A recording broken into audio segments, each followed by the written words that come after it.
This program is brought to you by UCKG. Hello there. Many people struggle to sleep at night time. It seems to be a small and petty matter, but it has become major in the lives of many people.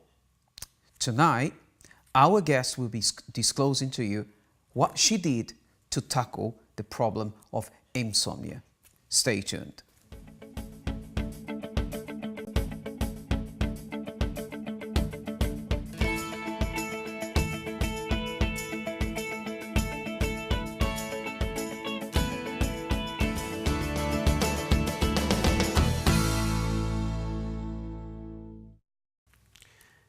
Good evening. Welcome to Finding Answers.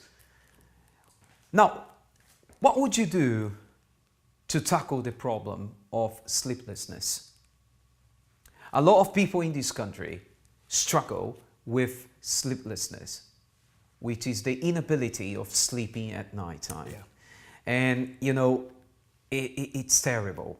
When an individual goes to bed, to recharge the battery, and then they go to bed, they toss, turn, can't sleep, get up, go to the toilet, go for a glass of water, come back again, and then they can't sleep. And then the hours go by. And then when he look through the window, when that individual looks through the window, they can see now it's, daylight is breaking and the individual is still there. And then it's time to go to work. It's time, to run a personal errand, and then you fall asleep. And you find many people, Douglas, they already program themselves because they know I have this sleepless night. I know from 12 to 2, I will watch a movie. From 2 to 4, I'm going to prepare the clothes.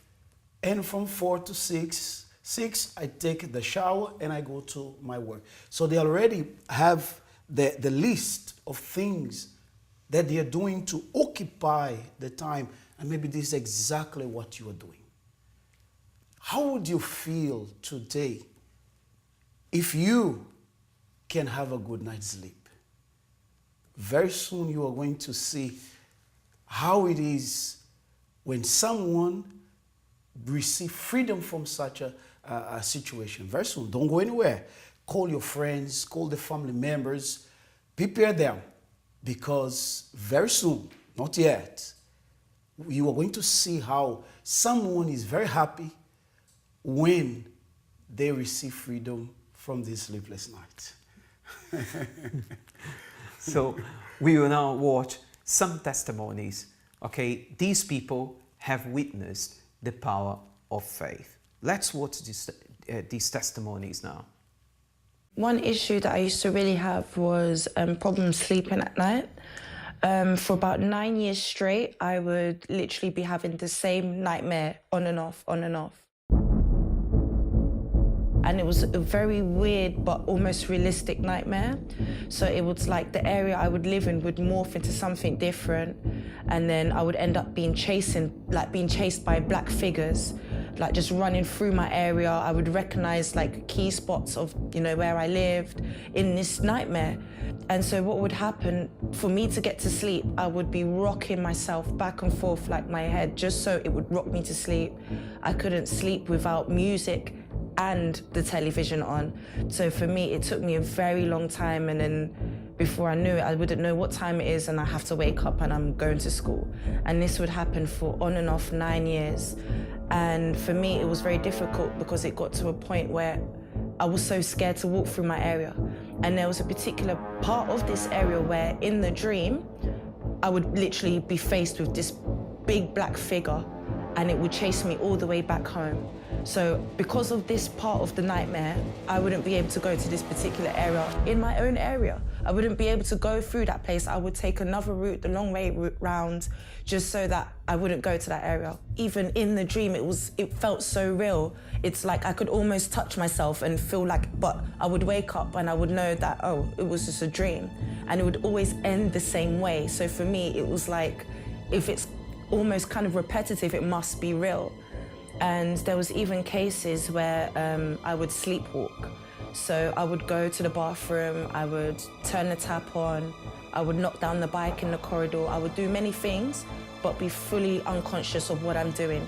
All these things I only knew because my mum would witness me doing it, or she would wake up and she would see that the bathroom had been run. Once, me and my mum, we went on holiday, and we obviously had to share the same bed. And I ended up beating her up in my sleep. So she woke up with scratches all over her, and she was like, "Louise, you just attacked me at night." And I was like, but I didn't know. I felt so guilty inside of me. I was like, I would never want to hurt my mum, even though we didn't really have a good relationship the way that I wanted it at that time. I never dreamt of even hurting her. So when I saw that, I felt like a monster. But even though it wasn't me, I just felt like a monster. And even at times I would have dreams of like pushing my mum down the stairs. It was terrible. So for me, it was like, I didn't want to sleep. So when I went to university, things got worse because, you know, late night partying and you're up all night or you're studying. So you become restless. And for me, the only time I could sleep was during the day. I couldn't sleep at night. I couldn't. I'd be up maybe till 6 o'clock knowing that I had lectures, but I couldn't sleep. And it got to a point where once I was so tired that I completely passed out during the day. I missed my lectures, I missed everything, I was gone. To a point where people were so worried they had to break into my room. And they broke into my room and I was still sleeping. And then they woke me up, they were like, "Louise, like, where have you been?" And I was just like, "I've just been sleeping." And for me, that was really one of the worst moments for me because it was like anyone could have just come into my room and attacked me. I was so vulnerable, I didn't even know what to think. Thank goodness it was, you know, people who were actually kind of looking after me in a sense. So, but for me, that was one of the worst moments, and that attacking my mum at night because, again, I never would have intentionally ever wanted to harm her. But when I saw those cuts, it even hurt me personally, it did. There was nothing to tell me, oh, this is not right, this is not normal. It was just normality to me. It's only when I came to the church, I was coming to the Friday meetings where I understood that, okay, these nightmares, these things that I'm doing in my sleep, it's not me. And I started to understand the roots behind it. And it's funny because even as I started attending the Friday meetings, I had these nightmares again, they came up. But the funny thing is I remember the very last time I had this nightmare because I remember I went that night just so kind of angry that all these years I had been experiencing it, and I finally understood what was behind it. So I remember doing like a very strong prayer on me saying, it's not gonna be no more. But that night I had the nightmare, but it ended differently because usually in the nightmare, I would run to my house, I would be dodging all these dark figures, but I would run to my house and the door would not close properly. It wouldn't close. So it was a thing where it was like, I would close the door behind me, but you could see outside. It was very strange. But this very last nightmare, I'll never forget, the door closed. And for me, it was like I woke up believing that I had been set free. I knew that that was the last time I was gonna have that nightmare, and I didn't have it again. I didn't have it again. So from then, I started to have more peaceful sleeps. I didn't have to rock myself. Even now, I'm at a point where if the light is on, I'm like, turn it off. Like, trust me, it doesn't take long for me to sleep at all. I sleep peacefully and probably sleep too much sometimes, but honestly, I don't have no more nightmares. I don't sleepwalk. I don't attack people in my sleep. I'm not scared to go through that area. I'm free, so yeah. After I left school, I always knew that I wanted to go to university to get my degree, but it seemed like everything that I was doing to try and complete my degree, it seemed like everything was going wrong. My life felt like it was upside down. There were so many problems coming from left, right, and center. I had a child to take care of. Then when all the problems of taking care of my son, being a single parent came along, it seemed impossible for me to achieve that dream that I always wanted. After I found my faith in God, then I started to put everything that I had learned into practice. And once I had done that, then I was able to use all those tools for me to achieve my dream that seemed so impossible for me to achieve.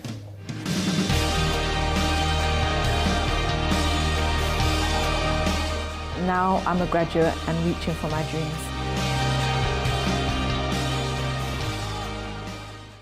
You have watched these amazing testimonies, and this is, real life stories of people who had problems, but through the power of faith, they obtained different results. Now, if you want to know more about this program, Finances, you can find us on social media. We are in different platforms. You can go to YouTube. If you go to YouTube, to the search bar and type Finances, you're going to come across our YouTube channel where you can subscribe to it, like our videos, and enjoy all the previous episodes of Finances with different hosts. We are also on Facebook and Instagram. Just search for Finances, and there you're going to see our most recent posts. And you can also, call our phone line. We got spiritual advisors who are willing to answer your phone call and pray for you over the phone. And if you also want to submit a prayer request via email, you can do so by dropping an email at help@finances.tv. And the phone number is 020 76 86 6300. We will now go to a short break, and after this break, we will watch the amazing, thrilling, life-changing story of Marsha. Yeah. Stay tuned.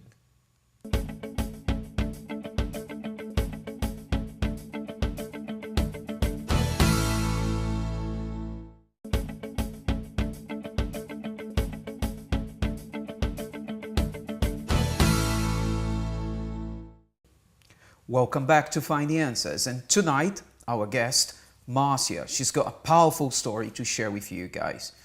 Imagine how difficult it might be to a person who can't sleep at night. A lot of people have been struggling with sleeplessness, and it's not even a matter of not being or being physically tired. I've come across many people that though they've been physically tired, they can't sleep at all. So how can a person tackle this problem once and for all? But before we talk to our live guest, let's now watch this life-changing experience, and we'll be back with you shortly. Growing up without a father figure was quite hard for me. I really grew up with a really negative mindset, I could say.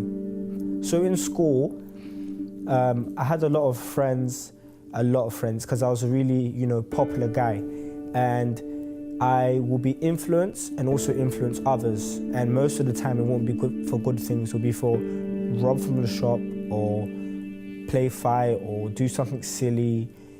It was always due to be something negative. I believe the worst moment I had was when I had to really see if I had true friends. And I was coming back from school.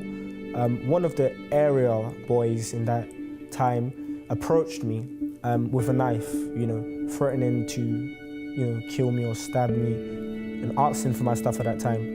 At the time, I found it hilarious. The reason why is because I had 5 friends and it was only one person. But within a space of time, 2-3 friends disappeared out of nowhere, said they had to go to the shop.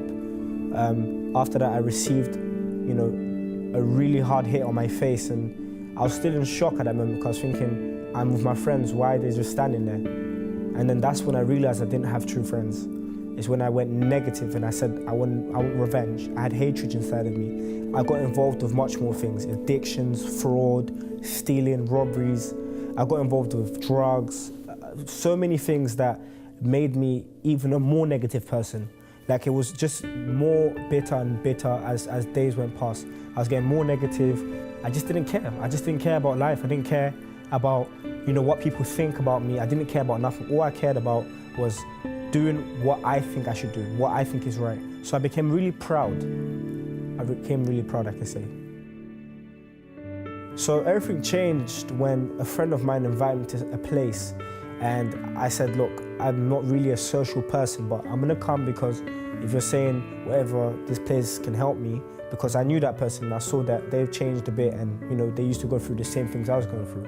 So I came, and that's when I started to see results from coming and seeing myself invest in my career, seeing myself invest in my health. Every single area I saw development. So today I'm no longer involved in all these negative, surroundings, environments.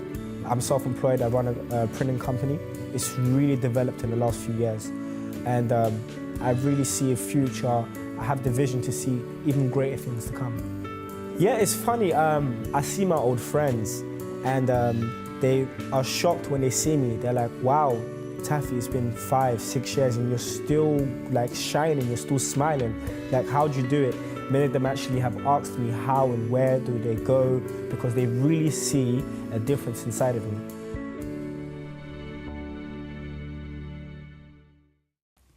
Welcome back. If you've got any question regarding this show, or if you need any help, if you want to talk to somebody about an issue, you can give us a call. Our number is 020-7686-6300. Alternatively, you can drop an email at help@findanswers.tv. You can also find us at social networks. If you go to YouTube, go to the search bar and type Find the Answers. You're going to come across our YouTube channel and subscribe to it, and there you will be able to watch all the previous episodes in HD quality. You can also find us on Instagram. Well, so now we are going to be talking to our tonight's guest, Marcia. How are you, Marcia? I'm good. Yes, Yeah. Today you are good, right? Today Yeah. you've got a beautiful smile on your face, but life hasn't always been good, has it? Yeah, it hasn't always, no. So what was your problem, Marcia, before? So before, I couldn't sleep. I was afraid of the dark. I had a lot of family problems. There's a member of my family that I couldn't speak to her. For me, it was, she used to favorite me. She used to like my cousin over me. So that really affected my mentality. Also, my dad, he left me when I was very young as well, and it was really bad. Sorry, you seem to be quite... How old are you? 18. You're 18. Now, when you say you couldn't sleep at night, please, could you explain that better so that the viewer may relate to what you're saying? When you say you couldn't sleep at night, explain that better. What do you mean by saying that? You'd go to bed and not sleep at all? Or? It was just, I would go to sleep. I couldn't sleep by myself. I had to sleep with my mom, or if I had to sleep with myself, I had to have some light on because I used to be afraid of the dark. It was like something would come, or if something was hanging on somewhere, I'd think it's something coming towards me, so I'd just be afraid. Afraid of the dark. Yeah. Where did this fear come from? I don't know, it just came since very small. When you were a little child, Yeah, like a little toddler? child, Or? Yeah, little child. So the fear was always there? Always there. Has always been there? Always there until I was 14, yeah. So you couldn't sleep at night, you were afraid of the dark, what else? And then I kind of developed this small kind of grudge towards my auntie because something happened. There was a misunderstanding and I used to see her negatively. There was a point that my grandma had the phone and she was on the phone and I was questioning my grandma, why did she want to speak to me? And it was really bad, really, really bad. I really couldn't speak with her. If I ever had to see her on the street, I'd rather walk away or something. Act like she was a stranger than speak to her. Well, Neil, this is what this young lady here is saying is quite shocking because usually people tend to think that, problems, with, not being able to sleep. These problems usually occur mainly amongst, people who've got an advanced age, right? And the worst thing, Douglas, is that many people, they think is normal. Yeah. Because I'm experiencing that, you're experiencing that, so it's something normal. And this is what we want the viewer to understand, that if you are facing this problem, it's not a normal problem. Marcia is here tonight because she suffered, and she wants you to understand that your suffering can stop. Because when the person, Douglas, accept that, okay, this is my problem and I need to fight it, that's when it's going to be over. But if they accept it and says it's normal, how is it going to change? Yeah, because how come you're going to have a good performance at work if you can't sleep at night? Exactly. And unfortunately, this has been the sad reality of many people. perhaps you who watch me now, you didn't sleep last night. And, perhaps you're there, sitting there, watching this program, and in your head, in the back of your head, you are already predetermining that you're not going to sleep tonight either. Because this has become so frequent in your everyday life that, as Neil said, and he put it very well, you find it, this is just the norm. This is not just the normal. Well, so not being able to sleep at night, having fear of the dark. Now, you mentioned that you had an issue with your auntie. Yeah. Explain that to us, please. When it's just a misunderstanding, we had, I did something with my auntie and she didn't come to me, so she went to my grandma, then my grandma went to my mom. A misunderstanding, a whole confusion. It led for my auntie to leave because she was taking care of me while my mom was in Africa. So she left me with my mom's friend. A whole lot of confusion. Okay, now these family feuds. How did these family feuds, or well, I wouldn't, perhaps not family feuds, but this family, confusion. How did these affect you? In what sense did these affect you? Even before I was born, it was already there. But obviously, being born to it, it affected me a lot because I would see certain members of my family in a negative way. I'd hear things from my mom, so I'd see that, oh, this person's like this person's like that. So I already have like this mentality, or this person's like this. So the way I would speak to them or the way I would see them would be very negatively. Right. Let me ask you a question. Well, you couldn't sleep at night, okay? Which makes me think that your mind was not resting, and obviously, you were taking on you a lot of stress, having a lot of fears inside of you, plus these unsolved, matters in your family members, unfinished businesses, okay? All these, closing in on you. Did this alter your behavior towards people? How was your relationship with people in general? It was as if I had to please people. For me, it was as if I did something wrong and someone already judged me, it would affect me already inside of me. I would just not believe in myself, just a lot of issues, because whenever someone would say something, it would be important to me. So a lot of issues while growing up. Yeah. It was difficult. Very difficult. Neil, do you want to ask the lady any question that may help the viewer? One thing I want to ask, because if she has been suffering like this for many years, Marcy, you've been suffering. In your schoolwork, how was it? Very bad. Just not doing well at all. And also before, back at home, I used to have the help of my mom, but as soon as I came here, she doesn't, obviously not speaking the language, it didn't help. Mm-hmm. It was very, very difficult, very, very, very difficult all the time, not getting good grades, just very bad, performing really bad. Yeah. Maybe your problem is not sleepless night. Maybe your problem is not family. Maybe it's financial. Maybe it's love life. I don't know what your problem is. But one thing I can tell you, just as Marcia is explaining that she embraced faith, she hasn't finished yet, and her life changed, the same can happen to you. Because one thing that pleases God is faith. Faith. You have to come to the terms. You are having a love life problem. For how long you are going to keep it there? You're going to have it with you. You are addicted, maybe drinking, smoking. How long you are going to accept to suffer like this? The problem she had, it affected her communication with people, it affected her schoolwork, it affected her family, it affected her mind because she could not sleep. I don't know what your problem, what it is causing, what impact it is causing.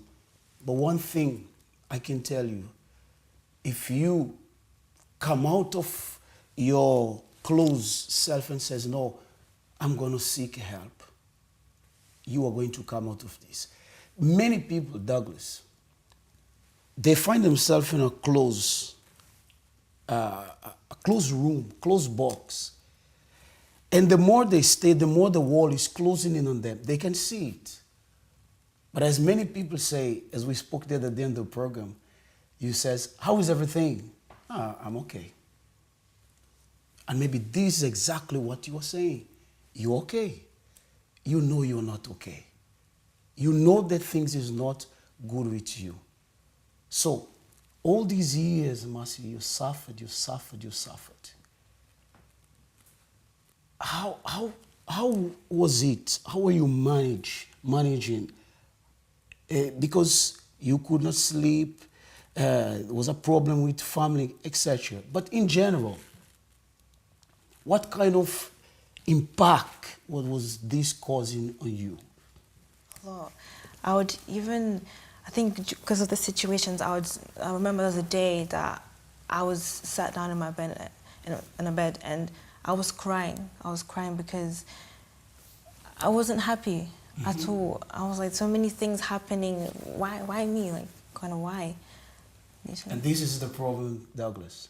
Many people that likes to ask, why me? Why me? Because problem has no respect for no one. And this is what we want to tell the viewer. They have to take a step. So stay tuned. We go now to a short break. After the break, Marcia will then review to us what she did to have her life completely transformed.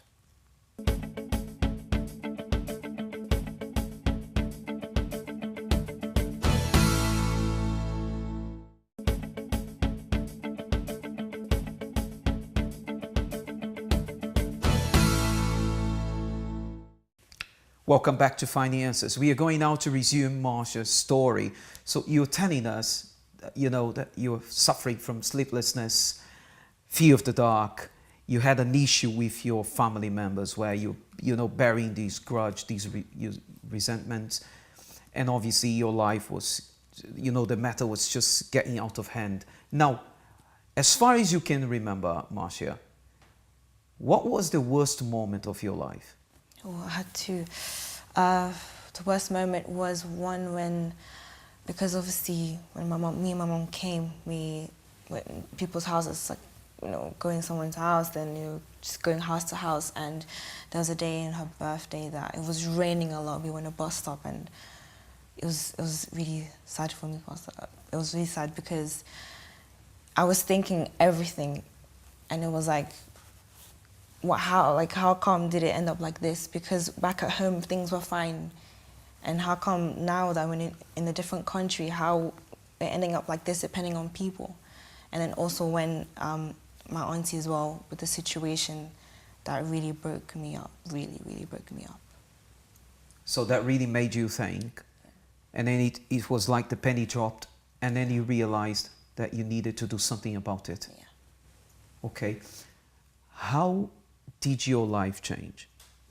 So, after coming to the place of faith, my mom saw it for the TV, and from then we came doing the purposes, chain of prayers, just, doing everything that the man of God was telling us to do. Things changed. I managed to forgive my auntie, which wasn't difficult, because at the beginning I thought that I forgave her, but it was wrong. I didn't forgive her at the end, because I would say, yeah, I forgave her, but then if I'd ever see her in front of me, I wouldn't go and approach her. So it was really difficult. Things changed in terms of, obviously today, me and my mom, we have our own place to live. I can sleep in the dark. I no longer cannot sleep anymore. Just things completely changed. I no longer see my dad in a negative way. My life is different. It's different. Do you have inner peace now? Yeah, much. Peace of happy. mind? Yeah, much happy. Are you not afraid of the dark anymore? No, not No? afraid. Do you switch off the lights when you go to bed? Yes, before I had to have some sort of light, but today, Yeah. switch off the lights, I sleep. I sleep like a rock sometimes. Usually like a rock. Happy today. And this is just the tip of the iceberg. I believe that there is a lot more to come. Definitely. And I'm so glad, Marcia, that, you know, even though you've gone through all these, you know, you chose to seek help whilst you're still a youth. Because Neil, now she's here, you know, sitting on this sofa, sharing her story with lots of people. But how many ladies out there, okay, that unfortunately, unlike her, did not have the same end? Because when they were little children, they were having these issues of, you know, sleepless nights, nightmares, bad dreams, afraid of the dark, bearing grudges against family members. Yeah. And now these women are now, you know, adults, and now they have lots of resentments in their hearts. They are bitter, they are angry. You know, they've been hopping from one relationship to another. They have, you know, been single parents, and please, by all means, I don't mean to offend here. Actually, I was brought up by a single parent. Who am I to offend? I can cast a stone. Yeah. But the point here is that I'm trying to make, you see, when we make a decision, when we take a step forward to make a change, we avoid many problems. That's it. And she's the proof of that. Imagine she didn't take a step of faith to change her life. How do you think your life would be today? It would be a mess, complete mess. I'd probably be depressed, sad, just do crazy things. I would go even, well, I would go further. Well, in this world that we live today, young lady, you're 18, right? 18, yeah. You don't just be depressed. You'd probably, sorry, with all due respect, you'd probably be burying a child, right? You'd probably be smoking, drinking, having lots of fights, anger, problems with anger management. You see what faith does to people, Neil. Faith not only, you know, helps you solve your problems, but faith also helps you avoid the disaster that was to come. Exactly. But it will never come, because faith shields you. Because if I embrace faith, faith destroy the, let's say, the destruction, the problems that, let's say, waits for me tomorrow. That's what faith does. Do you want to come out of this situation? Embrace faith. That's all I have to say, Douglas. Congratulations, Marcia. Your story has been very inspirational, and I believe that the viewers out there, they've been very helped. Okay. Now, just before we go on with the show, would you like, what would you say to this viewer? Okay. You're going to be looking at the camera there, okay, looking to their eye. What would you say? What would be your advice to this viewer who's struggling with, you know, sleepless nights? They have grudges, they are bitter, they are sad, they have very unhappy lives. I would say definitely come to this place of faith, because that's where I found the solution. That's where I found that there's a solution to my problems. That's where I was able to learn how to overcome our problems. So don't wait, just go, just come. Okay, thank you very much indeed. Straightforward. Well, we will now go and answer your questions.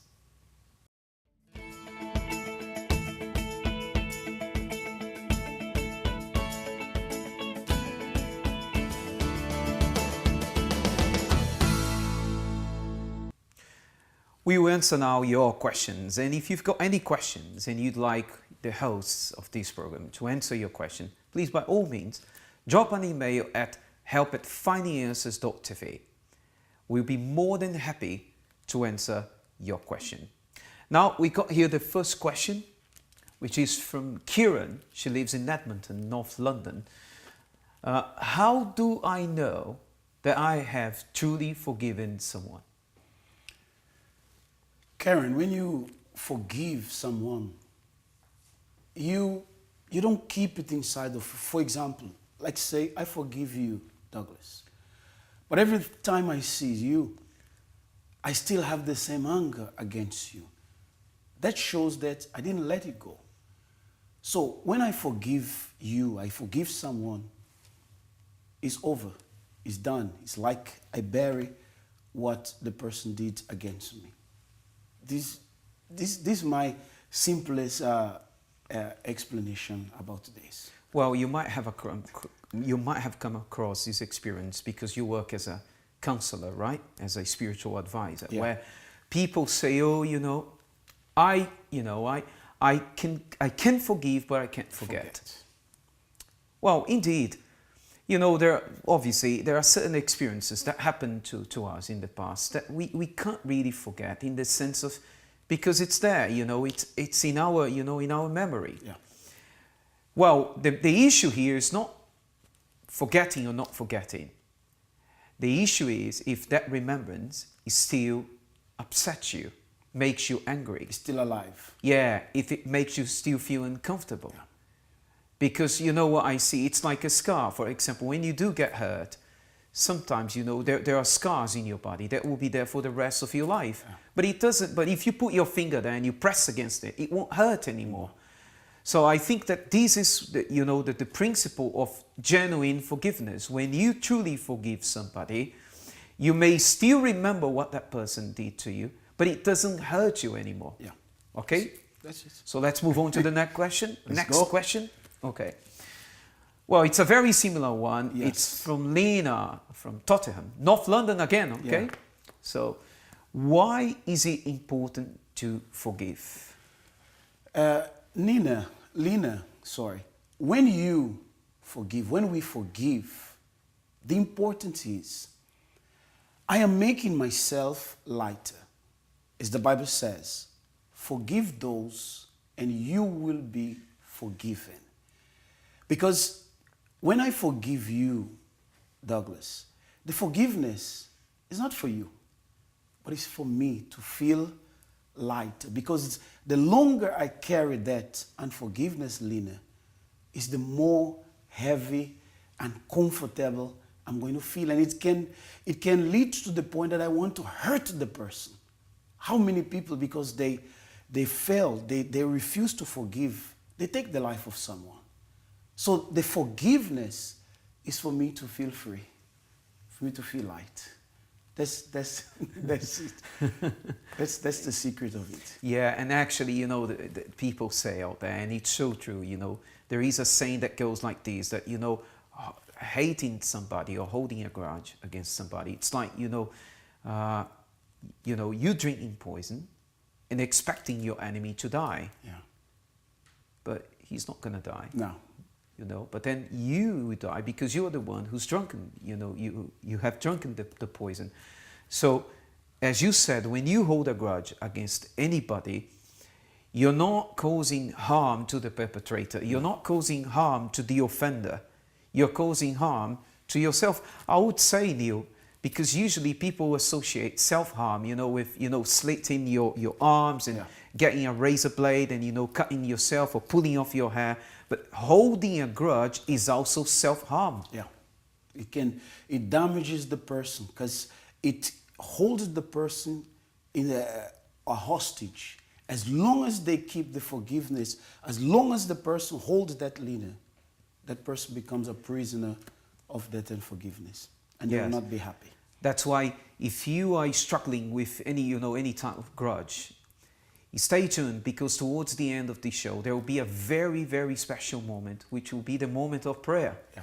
And Neil and I will be here praying at the foot of the cross, asking God on your behalf, that God may give you, the power to forgive.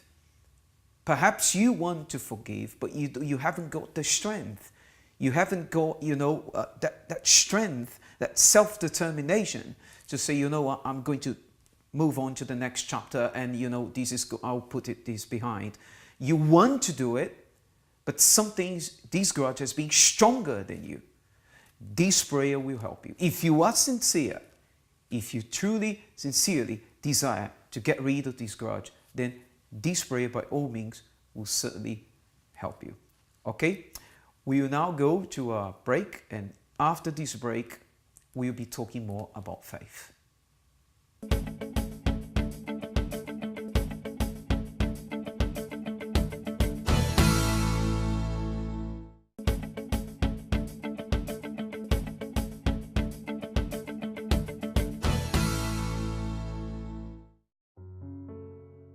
I felt that my dad he didn't care, he was selfish. He felt like if he came and he would buy things, it was fine. But he couldn't sit down with his children and, ask them how they were or if they were going through anything. He was never there.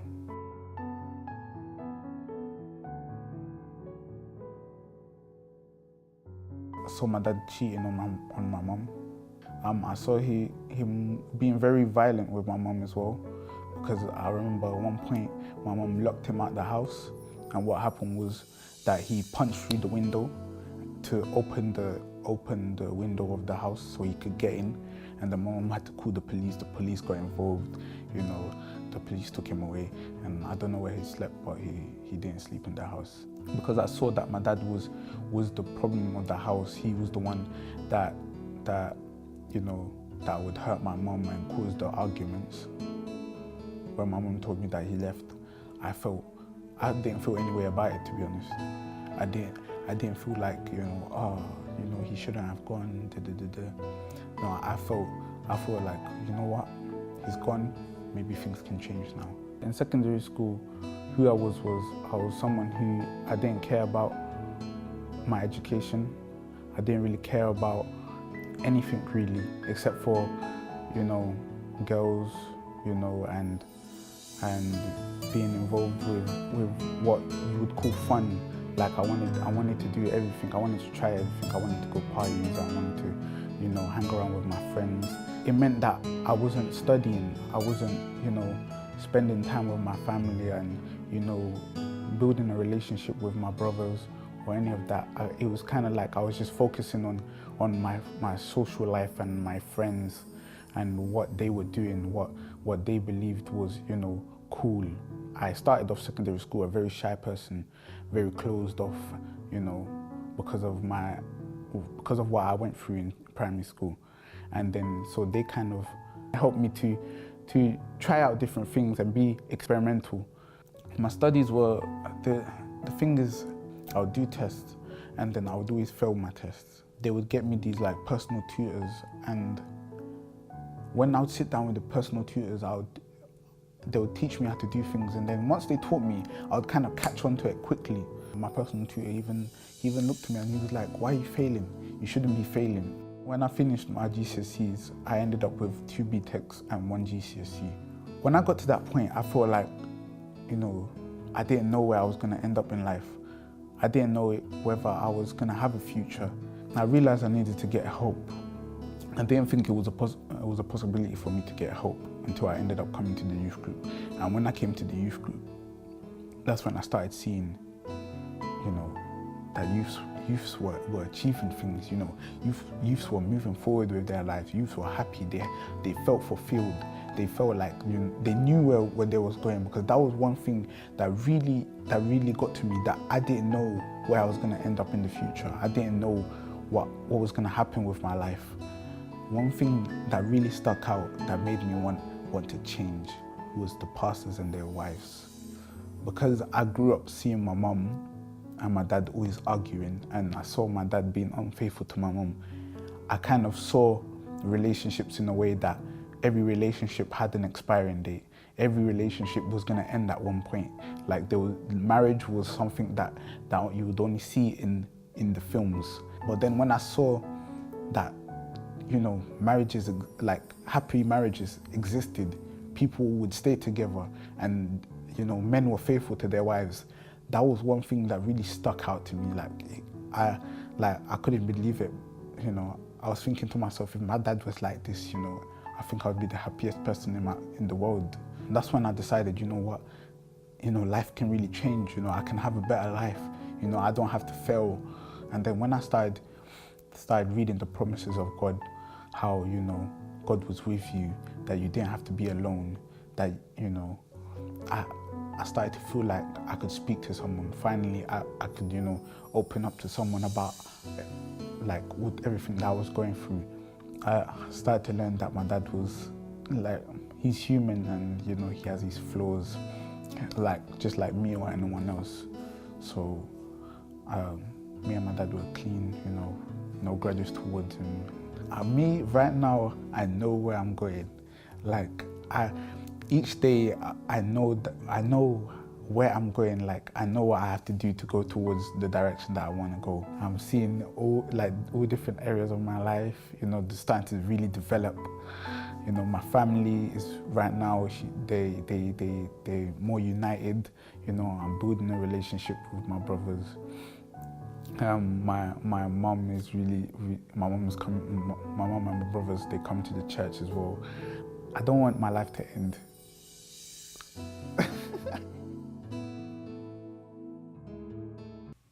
Welcome back to Finances. Neil, an interesting story. Yeah. And Neil, what really strikes me with Marcia's story is that she's a very young lady. Yeah. She's only 18. She's been through a lot of issues.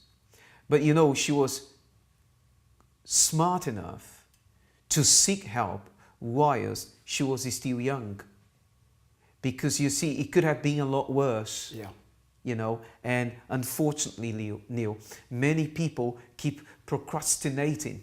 They keep putting things off. For example, there are viewers now who are watching me talking, and they've seen us before. Mm-hmm. They watched the program yesterday, the week before, the year before, and they keep watching Finances, But when it comes to seek help, call, our 24-hour helpline, receive a prayer, talk to a spiritual advisor. People kind of procrastinate. The problem is when you keep procrastinating, the problem is getting worse. And as we emphasized here several times, time alone will not heal the problem. Because waiting, Douglas, doesn't bring solution. For example, you that you are watching now, let me talk to you. Come close to me here. For how long you are going to keep that disease in your body? Do you believe you can be healed? For how long you are going to have that relationship problem you fight one day after another? For how long you are going to allow that moment where you feel rejected and you close yourself from everyone and everybody? It's time for you to come out from this way. It's time for them, Douglas, to say, listen, enough is enough. Mm-hmm. I'm going to do something. Just like Marcia. She reached to a point where she couldn't take it anymore. And she says, let me seek help. And look at her life today. Yeah, and if you want to seek help, you can do it right now by taking part of this prayer. So prepare your heart now, because now it's the moment of prayer. Prepare now for the moment of prayer. If you would like us to make a prayer concerning your family and loved ones, send your name and prayer request to help@findinganswers.tv.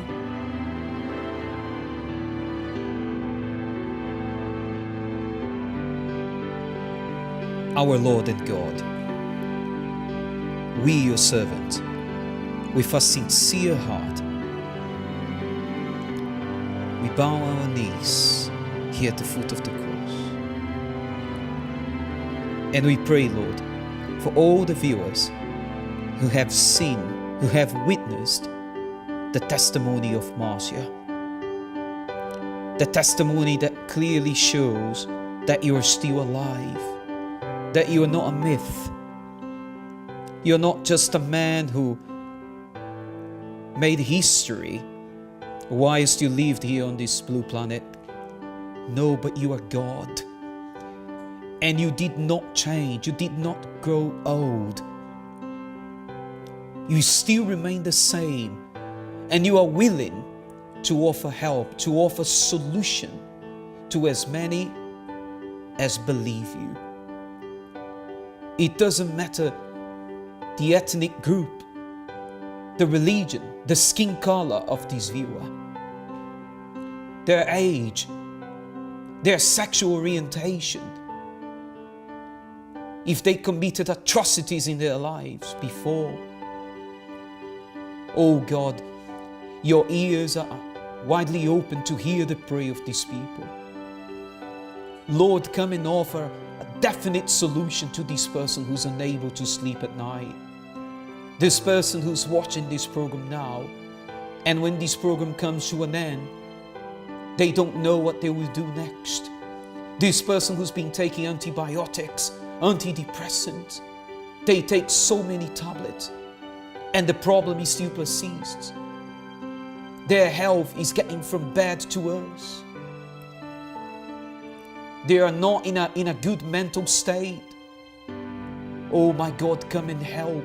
Come and bring about peace, solution, inner strength. Oh my God, we your servants here on our knees, we plead for justice. We plead for an answer, Lord. We plead for justice. Let your justice break forth. Let your justice shine as the sun of midday into the lives of these people who sincerely, genuinely pray with us. Lord, when we stand, when we bring our knees up from the fruit of this cross, just as our body will stand, the lives of these people will also stand. We pray and we bless them in the name of the Lord Jesus Christ. And if you believe, dear viewer, you may say, Amen.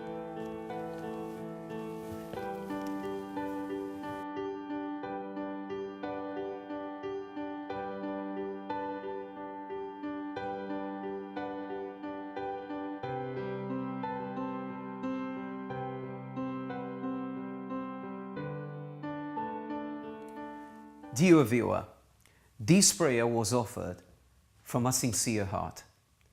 Believe it and take the due course of action. Don't just sit there and do nothing. Remember, God does not work alone. He works in partnership with people. So do your part and God will do His. Seek help. May you have an abundant and blessed day. Stay safe.